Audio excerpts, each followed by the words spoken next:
Good morning all of you.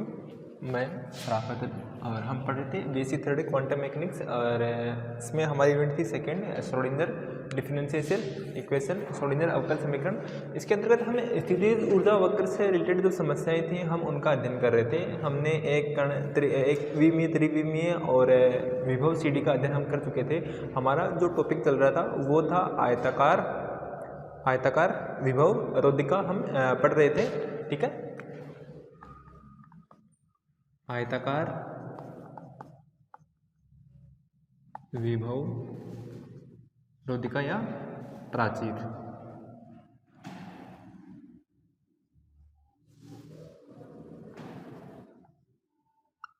ये हमने जब कण की एनर्जी विभव रोधिका से कम हो वहाँ तो हम अध्ययन कर लेते हैं। हमारा सेकंड पार्ट चल रहा था इसका, जब कण की एनर्जी क्या हो विभव रोधिका से क्या हो अधिक हो, वहाँ इसके अंतर्गत हमने पिछली कुछ कक्षाओं में हमने जो तीन क्षेत्र होते हैं फर्स्ट सेकंड थर्ड, हमारे पास ये आयताकार विभव रोधिका डायग्राम देख लो। यहाँ अक्ष इक्वल 0 अक्ष इक्वल a, ये आयत के समान क्या है विभव रोधिका है जिसका विभव कितना है v0 है।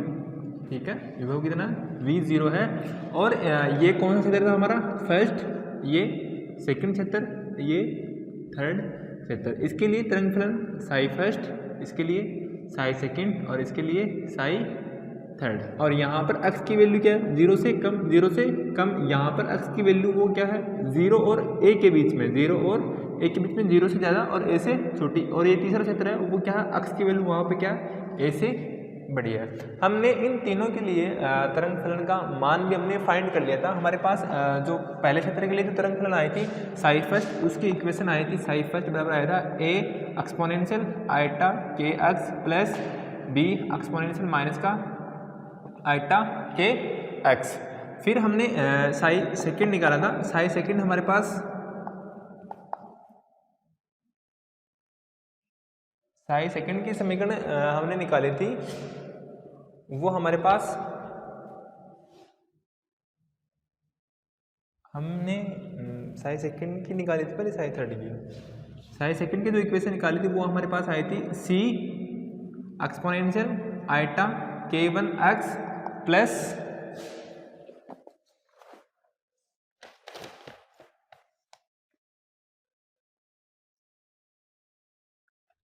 हाँ सही है eta k1 x plus d exponential minus का आयटा k1 x। ये दूसरे क्षेत्र के लिए, इसके लिए x की वैल्यू 0 से बड़ी, इसके लिए x की वैल्यू 0 और a के बीच में। और जब थर्ड हमने निकाला था वो था हमारा साई थर्ड। हमने यहाँ पे e लेते नहीं है, एक्सपोनेंशियली मिक्स हो जाएगा, तो वहाँ हमारे पास e और f की फॉर्म में आया था c d e, f और g की फॉर्म में आया था। और वहाँ पर हमने देखा था कि g का मान क्या होता है 0 लिया था हमने, क्योंकि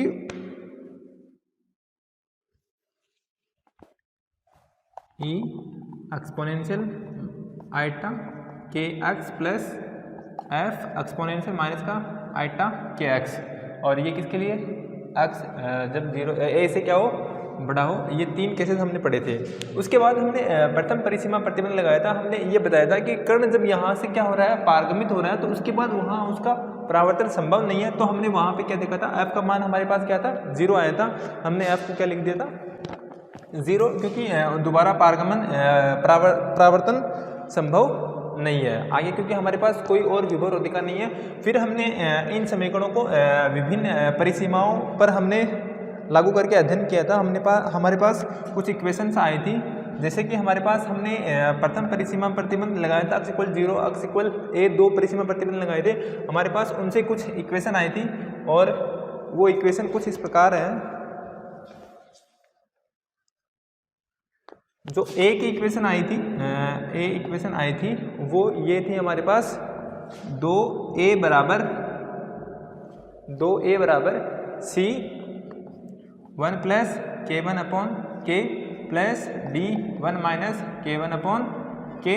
और जो b इक्वेशन 2b के लिए आई थी वो हमारे पास आई थी c 1 minus k1 upon k plus d 1 plus k1 upon k।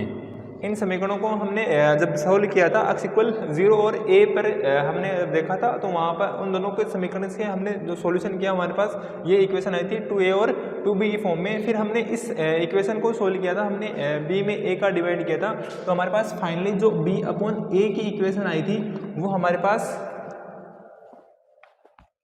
आई थी k का स्क्वायर माइनस k1 का square sine k1 a upon k का स्क्वायर माइनस k1 का square sine k1 a plus 2 iota k k1 cos k1 a। हमारे पास b upon a की जो समीकरण आई थी वो ये आई थी।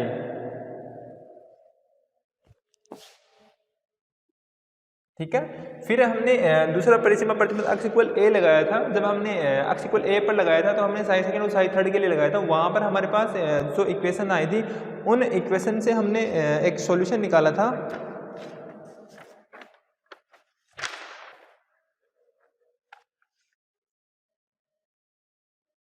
और वो सॉल्यूशन था हमारा e अपॉन a का सॉल्यूशन। क्या था ये? तो किस पे था? x इक्वल 0 की कंडीशन पे दोनों इक्वेशन साई फर्स्ट और साई सेकंड के लिए हमारे पास b अपॉन a आ गया था। फिर दूसरा प्रतिबंध हमारे x इक्वल a पर हमने निकाला था, और उसकी जो वैल्यू आई थी वो आई थी e अपॉन a की वैल्यू हम फाइंड कर रहे थे। हमारे पास e अपॉन a की जो वैल्यू आई थी वो हमारे पास आई थी 2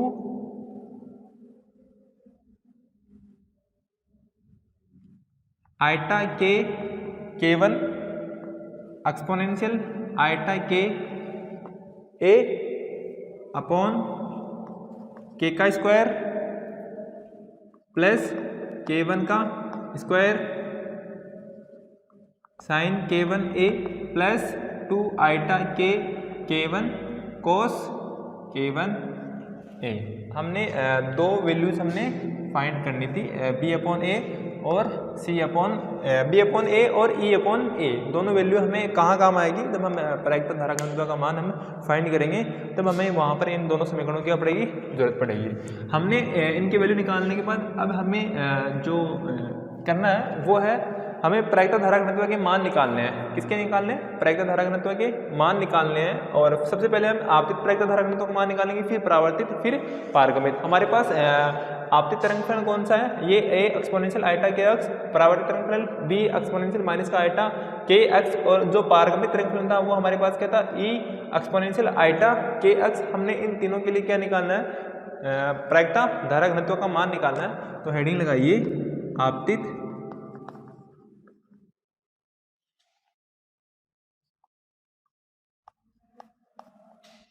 प्रायिकता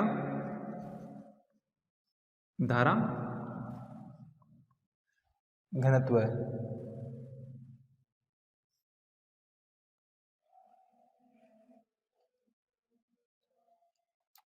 आपतित प्रायिकता धारा घनत्व है। और सबसे पहले तो हमें ये पता होना चाहिए प्रायिकता धारा घनत्व क्या होता है। हम जानते हैं कि प्रायिकता धारा घनत्व है क्या होता है? या तो हम इसको S से डिनोट करते हैं या J से। वो क्या होता है? माइनस का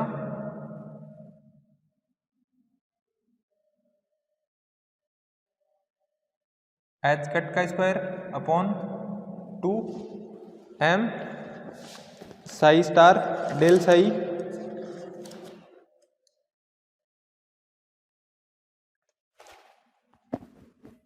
माइनस का iota h cross psi star del psi minus का साई डेल साई स्टार। ये क्या होता है? प्रायिकता धारा घनत्व है। इसको हम ऐसे या जैसे डिनोट करते हैं। हमारे पास जो आपतित तरंग फलन है वो क्या है? a exponential iota K x है। अगर हम एक्स डायरेक्शन हम क्या ले रहे हैं? एक v में ले रहे हैं, हम एक दिशा में ले रहे हैं, तो वहां पर हम देखेंगे कि यहाँ पे डेल का मान क्या हो? तीनों दिशाओं के लिए होता है, del upon del X, del upon del Y, del upon del Z. हम क्या लेंगे? सिर्फ एक्स दिशा में लेंगे। तो एक्स दिशा के लिए हमारे पास क्या होगा? एक्स दिशा में आपतित तरंग फलन के लिए आपतित प्रायिकता धारा घनत्व, वो क्या होगा एस, यहाँ पे हम एस से सिर्फ नॉर्मल प्रायिकता धारा घनत्व डिनोट करते हैं, हमारे पास आपतित है तो हम इंसिडेंट को आई से डिनोट करेंगे या हम इसको जे आई से डिनोट करेंगे। उसकी वैल्यू क्या होगी माइनस का iota H cross upon 2m।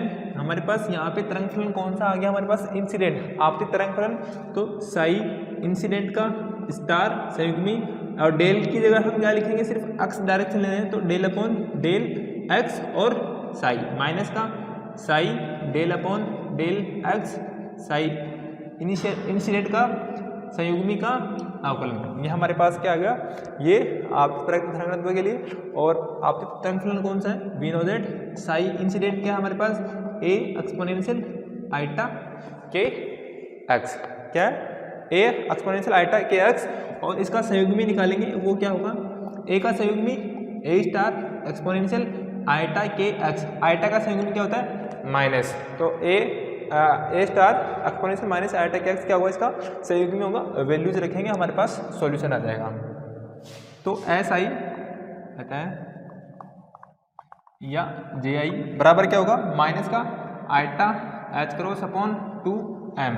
पहले किसकी वैल्यू रखनी है साई आई स्टार की, तो वो वैल्यू क्या है ए स्टार एक्सपोनेंशियल माइनस का आइटा के एक्स, फिर अवकलन करना है, किसका करना है इसका अवकलन करना है, सीधा अवकलन कर देते हैं। अवकलन क्या आएगा हमारे पास, देखो ए का अवकलन तो होगा नहीं, कांस्टेंट है, एक्सपोनेंशियल आइटा के एक्स का क्या होगा एक्सपोनेंशियल आइटा के एक्स, और आइटा के एक्स का अवकलन क्या होगा आइटा के, फिर माइनस किसकी वैल्यू रखनी है हमें साई इंसिडेंट की, साई इंसिडेंट की वैल्यू क्या है A exponential iota K x, फिर यहाँ पे क्या करना है हमने संयुग्मी का अवकलन करना है, ए स्टार का तो अवकलन होगा नहीं ए स्टार, और एक exponential minus iota K x का अवकलन करेंगे वो कितना आएगा एक्सपोनेंशियल माइनस का आइटा के एक्स, और माइनस आइटा के एक्स का क्या होगा माइनस का आइटा के, क्या होगा माइनस का आइटा के, ठीक है,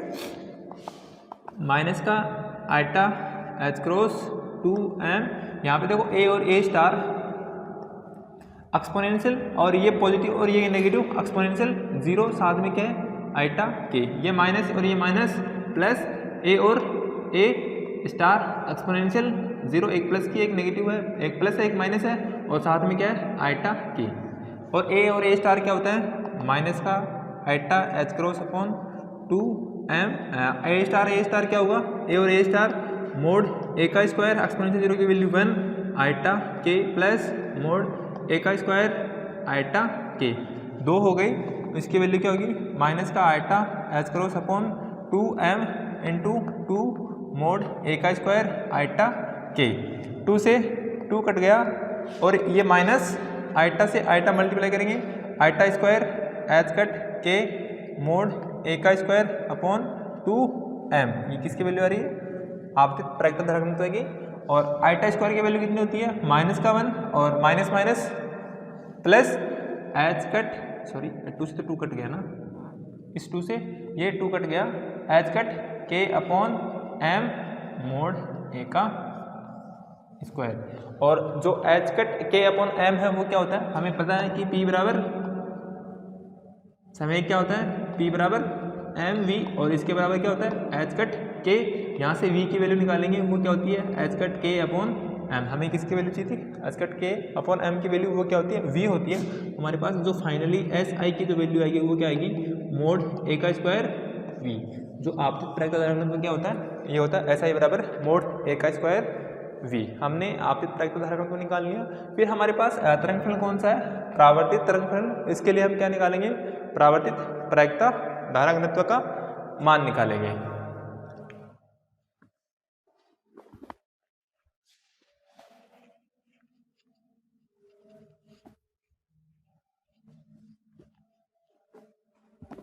लिख लो, इसी प्रकार सीधा लिख लेते हैं, आंसर सेम फॉर्मेट में आएगा, इसी प्रकार परावर्तित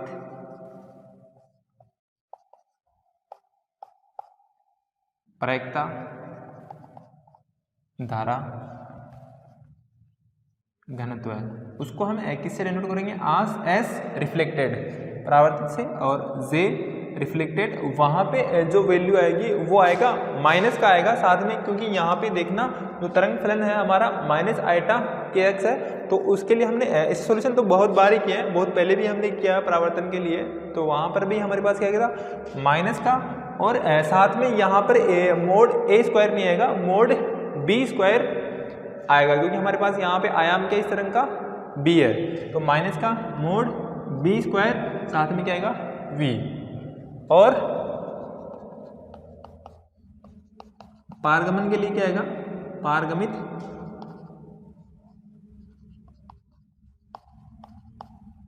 प्रायिकता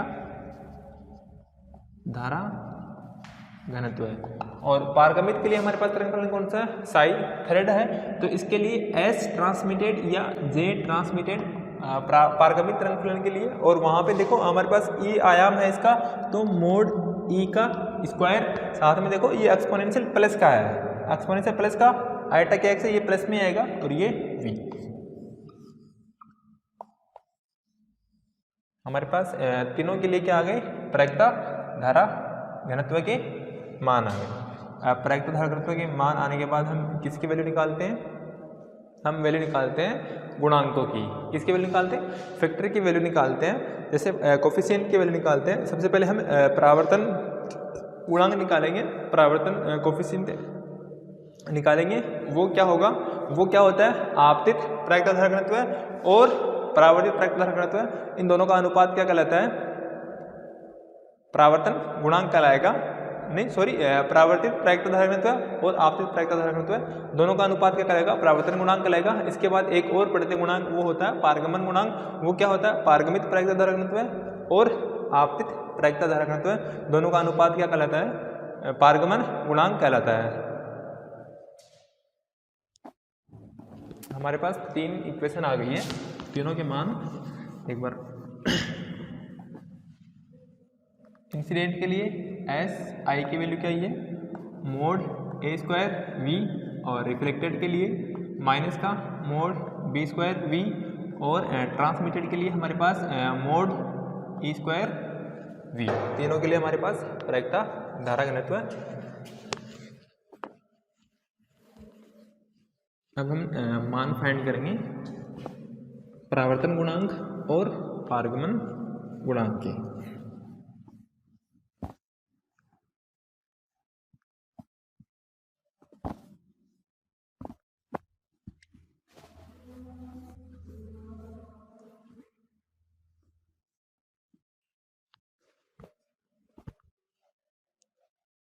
सबसे पहले हेडिंग लगाओ रिफ्लेक्शन कोफिशिएंट या परावर्तन गुणांक। परावर्तन गुणांक क्या होता है, दो तीन बार डेफिनेशन लिखवा दिए, फिर से लिखवा देता हूँ। परावर्तित प्रायिकता धारा घनत्व एस आर और आपतित प्रायिकता धारा घनत्व है, इन दोनों का अनुपात और उसका मापांक मॉडुलस क्या कहलाएगा, परावर्तन गुणांक कहलाएगा। और परावर्तन गुणांक को हम आर से डिनोट करते हैं, क्योंकि यहाँ परावर्तन को इंग्लिश में बोलते हैं रिफ्लेक्शन, रिफ्लेक्शन से हमने आर लिया, तो इसकी डेफिनेशन क्या होगी, परावर्तित प्रायिकता धारा घनत्व तथा आपतित प्रायिकता धारा घनत्व के अनुपात का मापांक परावर्तन गुणांक कहलाता है। इसे आर से प्रदर्शित करते हैं, इसे आर से प्रदर्शित करते हैं। रिफ्लेक्शन कोफिशिएंट अर्थात आर क्या होगा, आर बराबर हमारे पास क्या, परावर्तित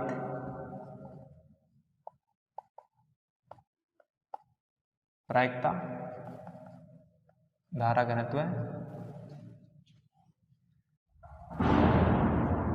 आपतित प्रायिकता धारा घनत्व, इन दोनों का अनुपात और इनका मापांक क्या कहलाएगा, रिफ्लेक्शन कोफिशिएंट या परावर्तन गुणांक कहलाएगा। और परावर्तित प्रायिकता धारा गुणांक को हम किससे डिनोट करते हैं, एस आर या जे आर से, एस आर, और इंसिडेंट को एस आई, इन दोनों के अनुपात का मापांक, या हम इसको जे की फॉर्म में भी लिखते हैं, जे आर अपॉन जे आई के अनुपात का मापांक क्या कहलाएगा, परावर्तन गुणांक कहलाएगा। हमने वहाँ से वैल्यू यहाँ पे रखेंगे। देखो एस आर या जे आर की वैल्यू क्या है, माइनस का मोड बी स्क्वायर वी, और मॉडुलस में वैल्यू रखेंगे प्लस में हो जाएगी, तो आर बराबर mod B square V upon S I incident की वैल्यू क्या, मोड ए स्क्वायर वी, पहले से पॉजिटिव में वी से वी कट जाएगा, बचेगा क्या, आर की वैल्यू बचेगी मोड बी का स्क्वायर अपॉन ए का स्क्वायर, तो हम इसको ऐसे लिख सकते हैं mode B upon mode A का स्क्वायर। ऐसा क्यों लिखा, क्योंकि हमारे पास किसकी वैल्यू है, बी अपॉन ए की वैल्यू है हमारे पास, पिछली क्लास में हमने फाइंड करी थी। और बी अपॉन ए की वैल्यू क्या होती है, अभी थोड़ी देर पहले लिखी थी, भूल गए। बी अपॉन ए की जो वैल्यू होती है वो के स्क्वायर माइनस के वन का स्क्वायर साइन के वन ए अपॉन के स्क्वायर प्लस के वन का स्क्वायर साइन के वन ए प्लस 2 आइटा के वन कोस के वन ए। एक वैल्यू और चाहिएगी हमें, ई अपॉन ए की वैल्यू, ई अपॉन ए की वैल्यू क्या होगी, 2 आइटा के वन एक्सपोनेंशियल आइटा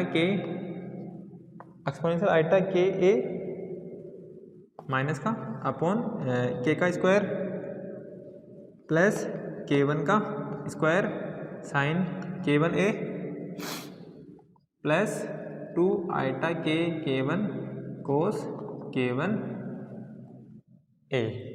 सही तो लिखी क्या,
ये वैल्यू किसकी आ गई, बी अपॉन ओ ए और ई अपॉन ए की वैल्यू आ गई। बी अपॉन ए की वैल्यू हम क्या रखेंगे, यहाँ रखेंगे और इसका स्क्वायर करना है, तो आर बराबर क्या आएगा, बी अपॉन ए के स्क्वायर माइनस के वन का स्क्वायर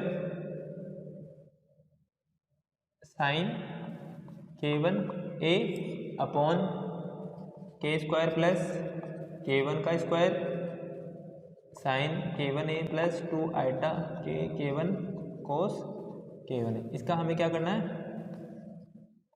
स्क्वायर करना है। स्क्वायर करेंगे तो आर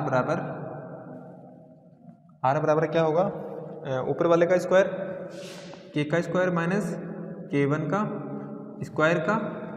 स्क्वायर साथ में साइन स्क्वायर के वन अपॉन ए। नीचे वाले का जब स्क्वायर करेंगे तब हमारे पास क्या आएगा, के स्क्वायर प्लस के वन का स्क्वायर साइन के वन ए प्लस 2 आइटा के वन कोस के वन ए, इस पूरे का स्क्वायर। ठीक है, अब नीचे वाले को जब सोल्व करेंगे तो हमारे पास इक्वेशन आएगी के का स्क्वायर माइनस के वन का स्क्वायर साइन स्क्वायर के वन ए अपॉन जो इक्वेशन आएगी वो हमारे पास ये होगी के का स्क्वायर माइनस k1 का square sine square k1a plus 4k k1 का स्क्वायर, नीचे वाले का स्क्वायर हम ओपन करेंगे, इसको a मान लेंगे, a प्लस बी स्क्वायर से ओपन करेंगे। पहले इसका ओपन करेंगे तो k square plus k1 square का whole square sine square k1a, फिर इसका करेंगे माइनस में आएगा और कटपट के हमारे पास जो वैल्यू आएगी वो ये होगी, एक सेकेंड, इसका भी तो स्क्वायर आएगा ना, k1 का square k square minus k1 square का whole square sine square k1a plus 4k k1 का स्क्वायर। अब अगर हम ऊपर वाले अंश को क्या करते हैं, हर में डिवाइड कर दें तो हमारे पास r की जो वैल्यू आएगी 1 ऊपर नीचे लेके आएंगे, डिवाइड करेंगे तो इस फर्स्ट टर्म में देखो ये दोनों इक्वल है, इसमें इसका डिवाइड करेंगे ये 1 प्लस इधर क्या बचेगा 4k k1 अपॉन k का स्क्वायर माइनस k1 स्क्वायर का whole square sine square k1a। और हमने कुछ पहले पढ़ा था कि के स्क्वायर की जो वैल्यू होती है वो होती है 2me अपॉन एच कट का स्क्वायर, और जो k1 स्क्वायर की वैल्यू हमने जो सपोज करी थी वो होती है 2me plus v0 upon sorry v0 नहीं, हमारे पास क्या e बटा है e माइनस v0, हमने इसको क्या माना था k1 का स्क्वायर माना था और ये एच कट का स्क्वायर। इन दोनों की वैल्यू जब हम यहाँ पे रखेंगे k और k1 की जब वैल्यू यहाँ पे रखेंगे तो हमारे पास क्या आएगा, देखो इसको और सोल्व करते हैं, इसको रिवर्स में लेके चलते हैं तो r बराबर क्या आ जाएगा 1 plus 4k k1 upon k का स्क्वायर माइनस k1 स्क्वायर का whole square sine square k1a, इसको हम इन्वर्स फॉर्म में लेके आ गए, पूरे हर को अंश में लेके आए गए तो ये इन्वर्स हो जाएगा।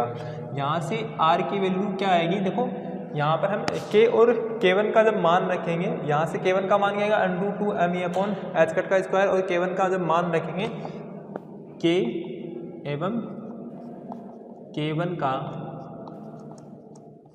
मान रखने पर हमारे पास r क्या आएगा, r की जो वैल्यू आएगी वो होगी 1 plus 4e minus v0 upon v0 का स्क्वायर साइन स्क्वायर k1a, ये आएगा इसको सोल्व करने पर। r की वैल्यू हमारे पास क्या आएगी, ये आएगी, इसको मान लो समीकरण नंबर a, ये हमारे पास क्या आ गया, परावर्तन गुणांक आ गया। अब ये इसको सोल्व करना बड़ी बात है ना, k और k की वैल्यू रखेंगे तब उसके लिए बहुत काफ़ी टाइम लग जाएगा। तो r की वैल्यू क्या आ गई हमारे पास 1 प्लस 4e माइनस v0 का square sine square k1 upon a, और ये वैल्यू भी हमारे पास क्या इंपॉर्टेंट है, ये भी हम काम लेंगे, सीधा ये भी लिख सकते हैं परावर्तन गुणांक क्या होगा, ये होगा। फिर उसके बाद हम k और k1 की वैल्यू यहाँ पे ही रखेंगे, हमारे पास क्या आएगा, ये आएगा, सॉरी इनवर्स। तो ये हमारे पास किसकी वैल्यू आ गई, परावर्तन गुणांक की वैल्यू आ गई। फिर हम पढ़ते हैं पारगमन गुणांक। पारगमन गुणांक क्या होता है, परावर्तित परागित तरंगत्व और अपरागित तरंगत्व का अनुपात तो क्या रहता है, परावर्तन गुणांक रहता है। एक आता है पारगमन गुणांक, वो क्या होता है, पारगमित परागित तरंगत्व और अपरागित तरंगत्व, इन दोनों का अनुपात क्या कहलाएगा, पारगमन गुणांक कहलाएगा। तो नेक्स्ट हेडिंग लगाओ, पारगमन गुणांक।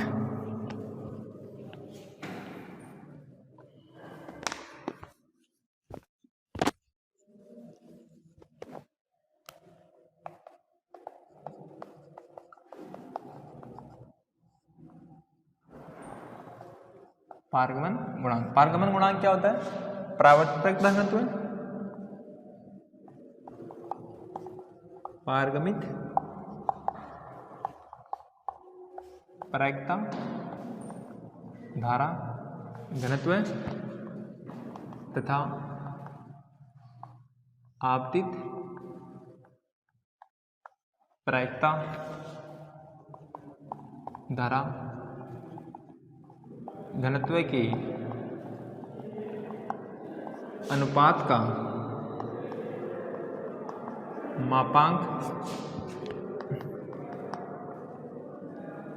पारगमन गुणांक पारगमन गुणांक कहलाता है। पारगमन को इंग्लिश में बोलते हैं ट्रांसमिटेड। तो ये ट्रांसमिटेड कोफिशिएंट है, इसको हम किससे डिनोट करेंगे? टी से डिनोट करेंगे। इसे टी से व्यक्त करते हैं। तो टी बराबर क्या होगा? ये यहाँ पे परावर्तित की जगह क्या हो जाएगा? पारगमित प्रायिकता धारा घनत्व और आपतित प्रायिकता धारा घनत्व है, इन दोनों का अनुपात क्या कहलाएगा? ट्रांसमिटेड कोफिशिएंट कहलाएगा। टी से डिनोट करते हैं। तो टी बराबर क्या हो जाएगा? एस टी अपॉन एस आई का मापांक या जे टी अपॉन जे आई का मापांक। उसकी वैल्यू जो हम रखेंगे यहाँ से एस टी और एस आई की जो वैल्यू रखेंगे वो क्या रखेंगे? मोड ए का square V upon mode A का स्क्वायर, वी से वी कर देगा। तो टी की जो वैल्यू आएगी वो आएगी हमारे पास ई अपॉन ए का स्क्वायर, और ई अपॉन ए की वैल्यू हमें और रखनी है। ई अपॉन ए की वैल्यू जब हम इसको रखेंगे तो ट्रांसमिटेड फैक्टर की जो वैल्यू आएगी ई अपॉन ए की वैल्यू रखने पर, ई अपॉन ए का मान रखने पर जो सॉल्यूशन आएगा वो हमारे पास कुछ इस प्रकार होगा। टी बराबर 4k स्क्वायर k1 का स्क्वायर अपॉन k1 का स्क्वायर k का स्क्वायर माइनस k1 का square sine square k1 a plus 4k k1 का स्क्वायर, ये वैल्यू आएगी। जब हमने यहाँ पर k और k1 की वैल्यू और रखेंगे, k एवं k1 का मान रखने पर मान रखेंगे तो हमारे पास t की जो वैल्यू आएगी वो कुछ इस प्रकार होगी 1 प्लस v0 का square sine square k1a upon 4e minus v0 इसका इनवर्स। ये किसकी वैल्यू होगी? ट्रांसमिटेड कोफिशिएंट की वैल्यू होगी। ये बी इक्वेशन मान लो। हमने दोनों गुणांकों के मान हमने फाइंड कर लिया। हमने ई अपॉन ए की वैल्यू कहाँ से रखी? ये वैल्यू हम कहाँ रखेंगे? इसमें रखेंगे। हमारे पास वहाँ से क्या आ जाएगा? टी की वैल्यू क्या आ जाएगी? 1 प्लस v0 का square sine square k1 a upon 4e minus v0। उसके बाद हमें क्या निकालना है? कुल प्रायिकता निकालनी, ई निकालनी। वो क्या होता है? r प्लस टी होता है। वो हम नेक्स्ट क्लास में फाइंड करेंगे। आज के लिए इतना ही। Thank you.